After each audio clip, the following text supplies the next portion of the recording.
नमस्कार विद्यार्थी मित्रांनो, मी विनोद नाईक. आपण पाहत आहोत विज्ञान भाग पहिला इयत्ता 10वीचा. त्याच्यामध्ये 5वा लेसन म्हणजे उष्णता. ह्याच्या पूर्वीच्या सेशनमध्ये आपण पाहिलं की कशा प्रकारे बर्फाला उष्णता दिली असता टेम्परेचर जे आहे ते 0 डिग्री सेल्सिअस राहतं. जोपर्यंत शेवटचा बर्फाचा तुकडा वितळत नाही तोपर्यंत टेम्परेचर बदलत नाही. म्हणजे याचा अर्थ हा उष्मा कुठेतरी वापरला जातोय. त्याला स्पेसिफिक लॅटेंट हीट ऑफ मेल्टिंग म्हणजेच वितरणाचा अप्रकट उष्मा असं म्हणतात. त्याच्यानंतर जसं टेम्परेचर वाढत जाईल तसं थर्मोमीटरवर आपल्याला टेम्परेचर वाढलेलं दिसतं. परंतु 100 डिग्री सेल्सिअस जो पाण्याचा उत्कलन बिंदू आहे त्या ठिकाणी गेल्यानंतर परत ते टेम्परेचर स्टेबल राहतं. मग दिली गेलेली उष्णता जाते कुठे, तर ही जी उष्णता आहे ती व्हेपरायझेशनसाठी वापरली जाते. म्हणजे हा अप्रकट उष्मा आहे तो स्पेसिफिक लॅटेंट हीट ऑफ व्हेपरायझेशन म्हणून ओळखला जातो. म्हणजेच बाष्पीभवनाचा अप्रकट उष्मा असं आपण आधीच्या सेशनमध्ये पाहिलं. आता या सेशनमध्ये आपण पाहूया पाण्याचं असंगत आचरण म्हणजे काय. म्हणजेच समजा जिथे हिमनद्या आहेत तिथे वर बर्फ झालेला दिसतो, परंतु खाली जे पाणी असतं त्याच्यामध्ये तिथलं जे लाईफ आहे ॲक्वॅटिक लाईफ ते जिवंत राहू शकतं. ते का राहू शकतं, तर ते पाण्याच्या असंगत आचरणामुळे. ते आपण बघूया पाण्याचं असंगत आचरण म्हणजे काय. पहिलं बघूया आपण पुनर्हिमायन.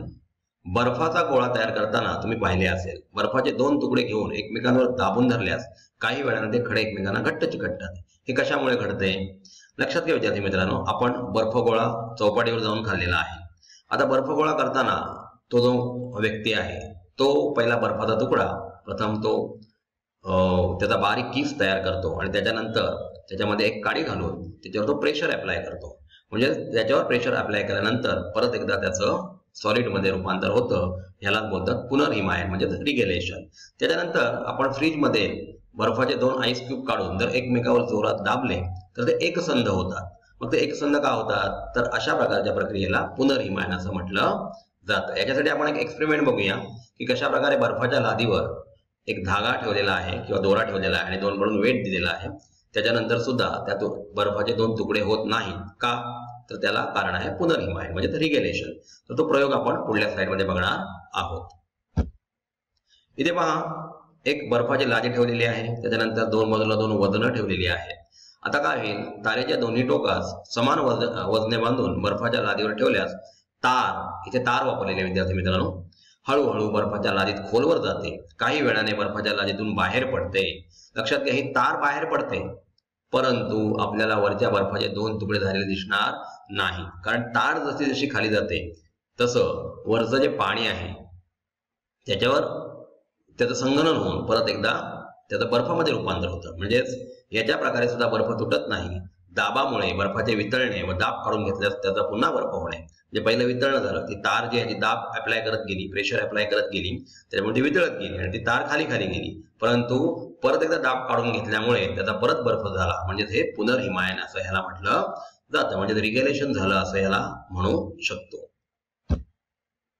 आता पाहूया आपण पाण्याचे असंगत आचरण. आता ह्याच्याविषयी जे पिक्चर आहे ते आपण शेवटच्या स्लाइड मध्ये बघणार आहोत.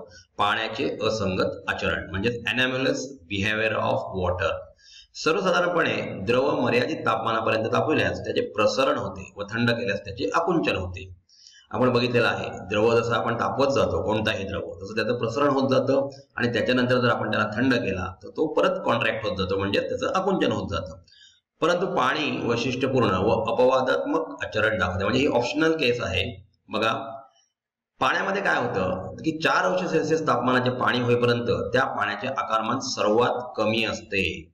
म्हणजे आणि त्याच्या पुढे परत तापमान वाढवलं म्हणजे 4 पासून 5, 6, 7, 8 डिग्री आणि पुढे वाढत गेलो की आकारमान वाढत जाते. म्हणजे त्याच्या आकारमानाचं कॉन्ट्रॅक्शन होतं. म्हणजेच आपल्याला माहित आहे की इतर कोणतेही द्रव आपण 0 डिग्री सेल्सिअस पासून तापवायला सुरुवात केली की त्याचे आकारमान वाढतच जाते. परंतु पाणी एकमेव अपवादात्मक पदार्थ असा आहे जो 0 पासून 4 अंश सेल्सिअस पर्यंत कॉन्ट्रॅक्ट होत जातो. म्हणजे आकारमान त्याचं कमी कमी होत जातं आणि त्याच्यानंतर पुढे त्याला जर तापमान दिलं तर त्याचं आकारमान वाढत जातं. ते या तापमानादरम्यान असणाऱ्या पाण्याच्या आचरणास पाण्याचे असंगत आचरण असे म्हणतात. म्हणजेच एनॉमलस बिहेवियर ऑफ वॉटर असं त्याला म्हटलं जातं. विद्यार्थी मित्रांनो, हा जो पाण्याचा गुणधर्म आहे त्याच्यामुळेच आपण जिथे ग्लेशियर्स बघतो म्हणजे जिथे वर सर्व पाण्याचं काय झालेलं आहे, बर्फ झालेला आहे, त्याचा आकारमान वाढलेला आहे, परंतु खाली त्याच्या खाली जे जलचर असतात, मासे असतात किंवा त्याच्यात राहणाऱ्या वनस्पती ज्या असतात त्या आपलं जीवन व्यवस्थितपणे व्यतीत करू शकतात. कारण 0 ते 4 अंश सेल्सिअस पर्यंत पाणी कसं होतं, पाणी कॉन्ट्रॅक्ट होत जातं आणि त्याच्यामुळे तिथे हे जीव जिवंत राहू शकतात. म्हणजे त्याला एनामेलस बिहेवियर ऑफ वॉटर, पाण्याचे असंगत आचरण असं म्हणतात. 1 किलोग्रॅम वस्तुमानाच्या पाण्यात 0 अंश सेल्सिअस पासून उष्णता देत तापमान व आकारमान यांच्या नोंदी घेऊन त्यांचा आलेख काढल्यास तो वक्र असेल. या वक्र आलेखावरून स्पष्ट होते की 0 अंश सेल्सिअस पासून 4 अंश सेल्सिअस पर्यंत पाण्याचे तापमान वाढल्यास त्याचे आकारमान वाढणे, वजन कमी होणे. आकारमान सर्वात कमी कुठे असते तर 4 अंश सेल्सिअसला असते. म्हणजेच पाण्याची घनता 4 अंश सेल्सिअसला सर्वात जास्त असते. आता घनता आणि आकारमान यांचा काय संबंध आहे लक्षात घ्या. आपल्याला फॉर्म्युला माहित आहे, density is equal to mass upon volume. म्हणजे डेन्सिटी आणि व्हॉल्यूम एकमेकांच्या इन्व्हर्स प्रपोर्शन मध्ये आहेत.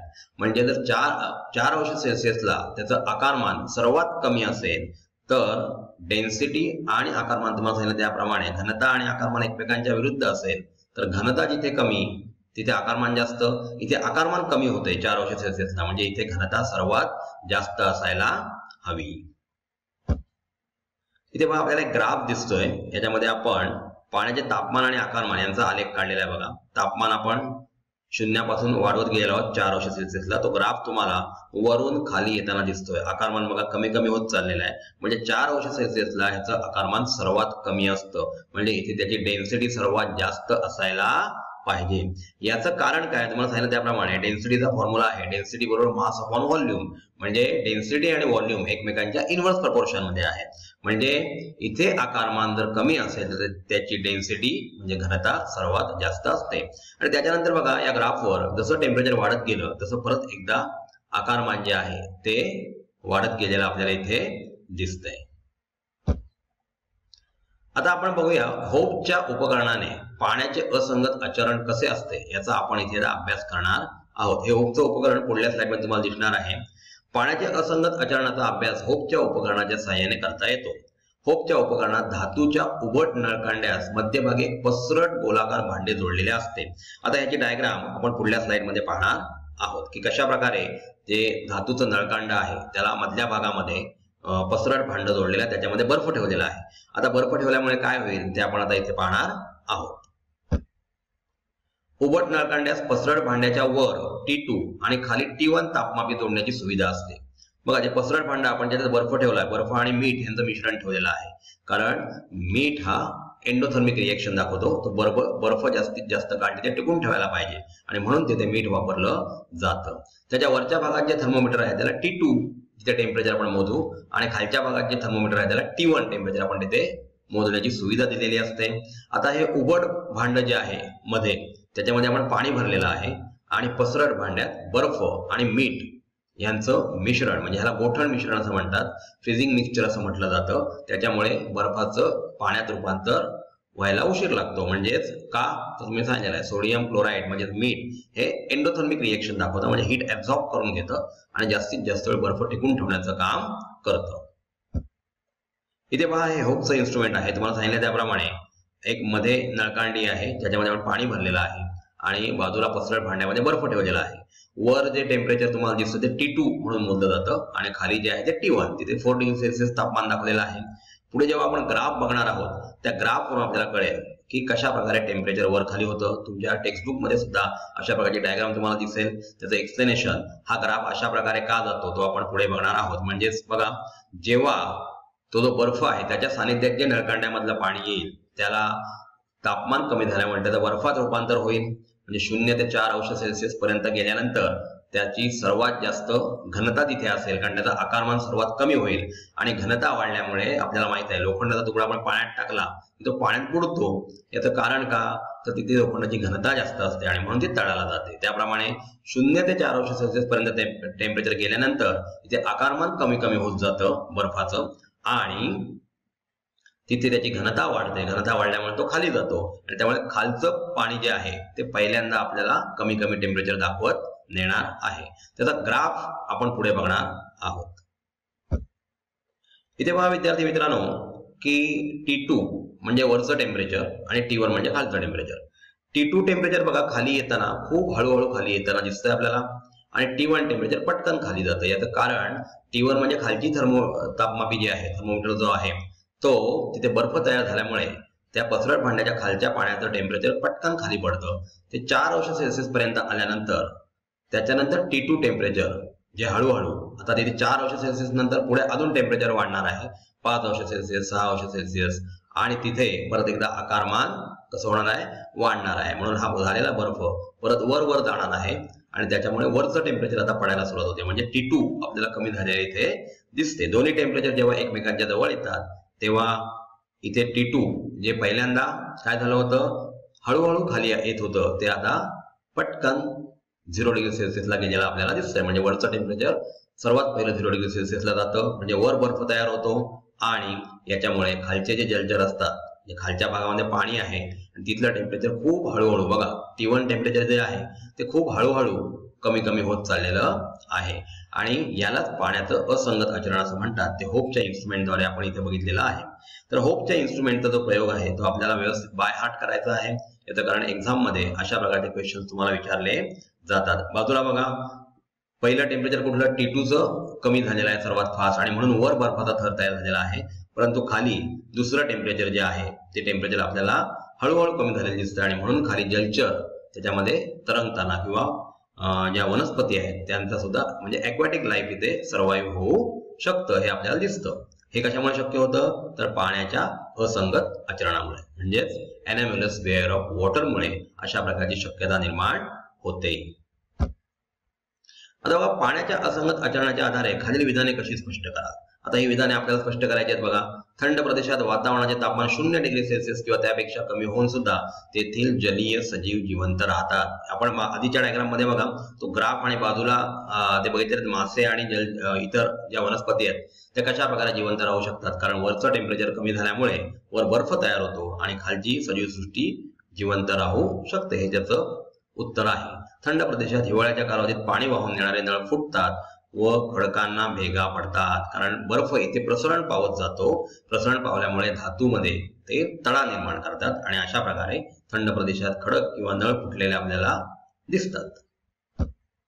तर विद्यार्थी मित्रांनो आपण या दुसऱ्या सेशनच्या अंती काय बघितलं, तर पाण्याचं असंगत आचरण म्हणजे काय, पाण्याचं असंगत आचरणामुळे कशा प्रकारे कितीही बर्फ पडला तरी ग्लेशियरमध्ये किंवा त्या ठिकाणी जलाशयामध्ये खाली जलचर जिवंत राहू शकतात, परंतु वर आपल्याला कडक असा बर्फाचा थर दिसतो. त्याचप्रमाणे थंड प्रदेशामध्ये नळ कसे फुटतात किंवा खडकांना भेगा कशा जातात त्याविषयी सुद्धा आपण इथे बघितलेलं आहे. विद्यार्थी मित्रांनो AAS विद्यालय हे असं एक ऑनलाईन कोचिंग इन्स्टिट्यूट आहे की ह्या ॲपच्या द्वारे आपण 6वी ते 10वी पर्यंतचा अभ्यास घर बसल्या करू शकता. आपल्याला इथे विविध विषय जसे की सायन्स, सोशियल सायन्स, त्याच्यानंतर मॅथ्स, इंग्लिश, हिंदी आणि कॉम्प्युटर या विषयांचं सखोल मार्गदर्शन या ॲपच्यामुळे आपल्याला मिळत असतं. त्याचप्रमाणे अमर्याद अशा टेस्टचा अनुभव सुद्धा आपल्याला या ॲपच्या मार्फत मिळत असतो आणि तज्ज्ञ शिक्षकांचं मार्गदर्शन आपल्याला या ॲपमधून मिळू शकतं. जसे आपल्याला कोणत्याही क्वेरीज आल्या तर आपण आमच्या शिक्षकांना कधीही इथे विचारू शकता आणि आपलं भवितव्य उज्ज्वल करू शकता. म्हणून आजच या ॲपला रजिस्टर करा आणि आपल्या मित्रमैत्रिणींना सुद्धा या ॲपबद्दल सांगा. धन्यवाद.